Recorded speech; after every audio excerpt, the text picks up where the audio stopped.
Don José. Oiga, Fernando, quisiera hacer un alto para brindarle una felicitación a un panameño, Luis Manuel Botello, Muy bien. por la designación hecha por el presidente de los Estados Unidos, Joe Biden, a él, a Luis Manuel, A Luchito, hombre. un gran amigo. Y un hijo de un gran periodista. Uno de los grandes periodistas de toda nuestra historia. Como miembro del Consejo Asesor de la Agencia Internacional de Radiodifusión, que es una agencia federal de los Estados Unidos, y que para ser miembro del Consejo usted tiene que saber de periodismo. De manera que una felicitación a ese talento panameño. ¿Ah? ¿Le parece? Usted lo conoce. Come, Luchito, muy bien. ¿Quién no lo conoce? ¿Quién no conoce a Luchito, hombre? Bien. Un abrazo fuerte a él. Y éxitos. Del ICJ, International Center for Journalism, ICFJ, que uno hemos tenido mucha relación. Mis tiempos de presidente del Consejo Nacional de Periodismo. Me preguntan si ya llegaron los 3 primeros ministros. No, todavía no tengo la confirmación. Entonces sería bueno que, ahora le hablo, que veamos lo que está pasando en Kiev mañana con nuestro amigo. Sí, vamos a hablar en Kiev y vamos a hablar también hoy con Juan Barnes. Él es, estudió en Ucrania, su esposa es ucraniana, hay muchas relaciones con Ucrania, ha escrito un escrito importante, vamos a tenerlo más adelante. Bien, hablemos de COVID porque tenemos buenas noticias.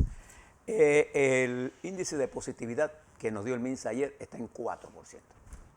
Recuerde que desde el punto de vista de los organismos internacionales, como la OPS, la Organización Mundial de la Salud, estar por debajo de 5 significa tener al virus bajo control. Yo lo llamo tenerlo contra la esquina ahí, dándole puñete. Sí. ¿No? Estamos por debajo de 4 sostenidamente, por debajo de 5, y eso es una buena noticia, importante. Sobre todo en este momento que nuestros muchachos están acudiendo ahora masivamente a las escuelas presenciales, lo cual es un adelanto, no solamente desde el punto de vista humano, sino desde el punto de vista de su salud mental. Y espero que también nuestros maestros y nuestros profesores den lo máximo para recuperar tiempo perdido. Nunca es tarde para aprender, pero no debemos demorar. También los casos activos han caído dramáticamente, estamos en 2.420 casos activos, lo cual también es otro indicador con respecto a ayer, hemos bajado. Los muertos se mantienen en 3. Fíjese este número importante. Los enfermos en unidades de cuidados intensivos se han reducido a 15. Dramáticamente hemos caído, y las personas en centros hospitalarios, en camas, está en 108. En todos los indicadores epidemiológicos, solo en muertos hemos caído, y en términos generales, el índice de reproducción efectiva del virus, el MINSA lo calcula en 0.64, nosotros lo habíamos estimado en 0.52. Esto tiene que sumarle más o menos 2. ¿Y qué significa esto? Que por debajo de 1, la capacidad de reproducir el virus, de no encontrar su cuerpo, no su hombro. El hombro es para vacunarse. No se puede reproducir. Recuerde que él necesita entrar a su cuerpo para reproducirse. Hablo del virus. En cualquiera de sus variantes, de los linajes que ha producido el SARS-CoV-2, en este caso Ómicron. Bueno, hoy tenemos, afortunadamente, después de 2 grandes movilizaciones a los carnavales, que a pesar de que no hubo movilización, mucha movilización, y en la apertura al sistema escolar ha puesto muchos muchachos en contacto. Y recuerde que la escuela es un buen punto, pero debemos mantener los cuidados. La pandemia no se ha acabado hasta cuando no lo digan nuestras autoridades de salud pública. En términos generales, estamos bien. Arranca también la vacunación en nuestras escuelas. Recuerde que ningún niño es vacunado sin el permiso de su padre. Y cualquiera que diga lo contrario está diciendo una cosa que no es cierta. Eso es cierto no solamente para la vacuna del COVID, esto es cierto por cualquier proceso de vacunación y cualquier medicina. Ningún niño se le va a dar, ni un doctor, una medicina si no está presente su padre o la autorización de los tutores legales. Eso es una norma. Entonces en la escuela se vacunan y ya se les solicitó a los padres que mandaran la autorización. Y los que no están autorizados, no serán vacunados. Siempre. Nosotros les exhortamos, no solamente a los niños, a los padres que le den el permiso a los niños, sino a todos los adultos. Esa gran cantidad de vacunas que nosotros hemos aplicado, más la medida de contención, son el éxito de nosotros en este momento. Y ahí hemos pasado por éxitos y hemos lo controlado. La pandemia del Omicron surgió en el momento que teníamos nosotros los indicadores epidemiológicos bajos. Y nunca hemos, salvo en el inicio, se sobrepasó la capacidad hospitalaria pública y privada de este país. Esto es un gran éxito para la República de Panamá y para todo el personal que de una u otra forma está involucrado en esto, ¿no? Así que podemos sentirnos orgullosos de eso, Fernando, sin duda alguna. Bien. También quisiera hablarles, Fernando, de este proceso judicial que yo llamo, no sé si llamarla el macroproceso judicial o llamarla la macrolocura. Fíjese, observe esto. Cuando usted mira las auditorías sobre las que se están actuando los fiscales de estos casos, usted se da cuenta que en esas auditorías hay cargos generales, pero no hay cargos específicos. Para 540 personas, ¿de qué lo estoy acusando? Entonces se lo acusan en general. Igual que pasó con los helicópteros. Sí. Como no existe, la auditoría está llena de deficiencias y además contiene datos que contradicen. La presentación de la fiscalía ha sido técnicamente mala. Desastrosa. Mala. Y en este caso en particular hay errores de todas clases. Entonces uno se pregunta, aparte de ser el circo, porque eso es lo que es, ¿quién puede pensar en una audiencia de esta magnitud? Fueron a pensar en el juicio de Nuremberg. ¿Cuántos eran? 22. Aquí estamos hablando de 546 personas. 69 abogados. Hay abogados que tienen 50 clientes. Y entonces, sobre todo los oficios. Estamos frente a una cosa que no tiene ningún tipo de sentido. Además, acuérdese de qué se trataba, porque uno siempre debe poner las cosas en contexto, Fernando. Se trataba de remozar todo el sistema o el Metrobús no es mejor que lo que teníamos antes. Por favor. Si alguien cometió un error, se debió buscar si había o no un culpable. Pero si yo tengo que firmar un documento que ya ha sido procesado, yo tengo que firmar, para eso soy funcionario. Pero se ha metido a Raimundo y todo el mundo. Entonces, hay ciertos periódicos que se encargan de mantener a los jueces entretenidos y que estamos vigilándote. Yo le quiero hacer un llamado a los jueces de este país. Ustedes son los controladores de la legalidad. Y la legalidad no tiene nada que ver con el periodismo. Usted solo tiene que fijarse en las normas, en las leyes, en los tratados y en la prueba.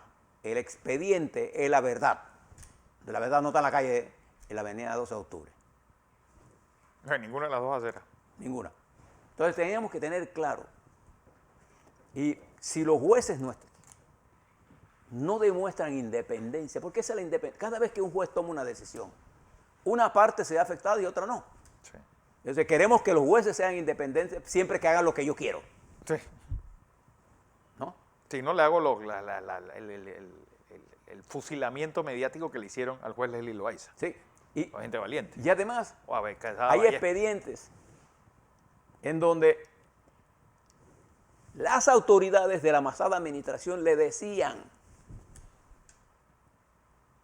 a los fiscales que los registros, hablo del helicóptero por ejemplo, los registros que tenían ellos disponibles no eran para determinar las horas de vuelo, sino para determinar la tasa de sobrevuelo en un helicóptero, en un determinado aeropuerto.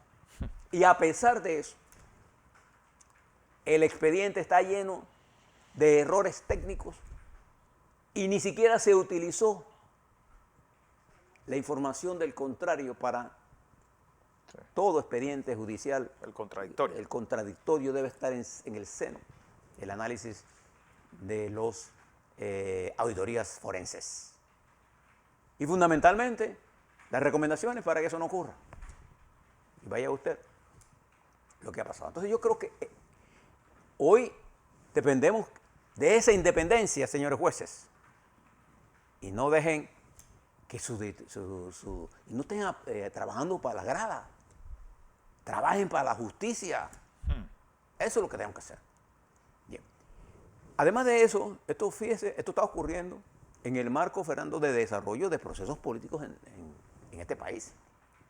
Con cara a las elecciones de 2004, se está produciendo una especie de renovación de las direcciones políticas que están normadas por la legislación electoral y que ya un partido, el Partido Panameñista, cumplió con todo eso y fue ratificada su nueva dirección.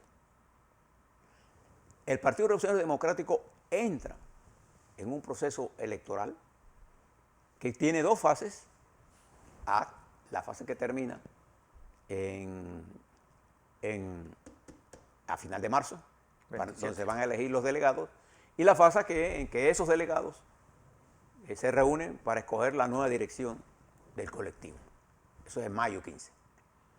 Hasta ese momento no hay ninguna, en el calendario electoral, ninguna posibilidad de estar haciendo acuerdos. Pues no tenemos candidatos. Sobre la base de qué vamos a hacer acuerdo. Sí, va a haber discusiones, va a haber debate, pero está ocurriendo una cosa importante. Se toman algunas personas para iniciar ataques selectivos a los colectivos, pero al que ellos les conviene o que ellos están interesados, ni lo mencionan. O de otra forma también ocultan y tergiversan en forma permanente la vida partidaria. Y yo creo que ha llegado el momento de que los partidos políticos hablen su verdad y discutan estos temas para elevar el nivel. Si no, mire lo que está pasando en Colombia. Y observe lo que pasó en Colombia en la votación de senadores. Decían, no, que en Colombia los partidos tradicionales han desaparecido. Fernando, entre el Partido Liberal y el Partido Conservador, sacaron una cantidad de senadores y representantes. Casi las 2/3 partes. Más importantes. Entonces, no estaban ni muertos, ni estaban de parranda. Lo que pasa es que la violencia con que lo atacaron disminuyó sus posibilidades. Y al hacer eso, que esa teoría se repitió con antelación en Venezuela, miren el resultado, se repitió en Perú, la teoría de caiga el que caiga. Y entonces yo veo encuestas que dicen, en Panamá la corrupción es el principal problema de los panameños. Eso es totalmente falso. Yo no digo que la corrupción no es importante, yo creo que la corrupción es un elemento que tenemos que enfrentar como sociedad. Porque la corrupción no ataca exclusivamente, no es parte del proceso político per se. Está en el sector de la sociedad panameña. Hay corrupción en todo sentido. Cuando usted dice una falsedad o dice una información sin corroborarla, usted está cometiendo un acto de corrupción. O cuando usted acepta que le paguen para defender algo en los medios, usted está cometiendo un acto de corrupción. O sea, no son los políticos nada más los que se ven envueltos en esto. No, es la sociedad en general, incluyendo el sector privado. Entonces, en realidad en Panamá, ¿cuáles son las cosas más importantes para usted? Empleo, salario, calidad de los servicios básicos y costo de los mismos. El costo. ¿Sí? Costo de la medicina, costos del transporte público, costo de los alimentos. Entonces, la calidad de vida nuestra se debe mejorar con mayor participación en la distribución de la riqueza, pero no haciendo pobres a los ricos, Sí. sino que la gente que está trabajando, que nuestros funcionarios, que nuestros profesionales no tengan sueldo de hambre. Hay veces cuando gana usted un ingeniero eléctrico o electromecánico o un doctor arrancando $1,000. Entonces nosotros no podemos seguir con estos bajos salarios. Nosotros tenemos que buscar una política salarial y dejar que el Estado sea el principal promotor creador de empleos para que sea el sector privado nuevo, emprendedor y viejos empresas que aumenten la generación de empleo con salarios importantes y adecuados. Fíjese usted, por ejemplo, esta huelga que ha llamado a la Suntra. La ha llamado ¿por qué? Porque lo que ha propuesto la CAPAC es una cosa irrisoria. 7 centavos. Entonces nosotros tenemos que entender lo que está ocurriendo. Y le hago un llamado a la CAPAC. Sí tenemos que parar la huelga, sí. Pero la huelga no se va a parar con bayonetas. La huelga se va a parar cuando tengamos una posición concreta, real, a lo que son los intereses de los trabajadores y no por extremismo, buscando un punto de equilibrio para la empresa y para el trabajador. Esto hay que hablarlo con claridad, sin temores. Porque si nosotros nos hablamos así, lo que estamos propiciando entonces es el desempleo. Y cuando usted la huelga planteada, ¿qué es lo primero que van a llamar? Hay que tirar a la policía a la calle. Bueno, la policía no está para resolver esos problemas. Este problema lo tiene que resolver la CAPAC y Suntra. Pero la CAPAC tiene que entender con claridad qué es lo que es justo y qué es lo que no es justo. Me estoy enterando también de lo que está pasando en la empresa Bimbo. Porque no tengo la información completa y al no tenerla, no quiero dar información a la que yo no domino. Sí conozco lo de Suntra porque he visto las propuestas que se han hecho, la hemos discutido, la he analizado y he visto la capacidad y creo que CAPAC está en condiciones de dar una mejor propuesta. Hagámoslo por el bien de la República. Y usted que es periodista, trabaje con la verdad, porque decir mentiras es un acto de corrupción. Así es.